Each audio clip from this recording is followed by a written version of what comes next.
Hey guys, in this video, we're going to go over how to transfer TikTok shop balance to a GCASH. Now, to transfer your TikTok shop balance, you come here to the top right, you click on the three horizontal lines, and from here, you'll get a bunch of options. I want you to choose balance, okay?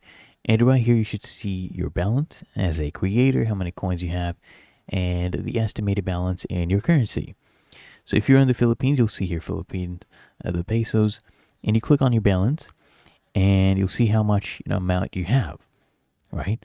You'll see right there. You can click here on Align Rewards, and you can actually withdraw them. Now, if you are, like, for example, in the Philippines, when you click on withdraw, unless you have enough, okay, you actually get the option to withdraw that amount to GCash. That would actually show up as a payment method. Really that easy. So if you found this helpful, make sure you smash that like button and subscribe to find your solution.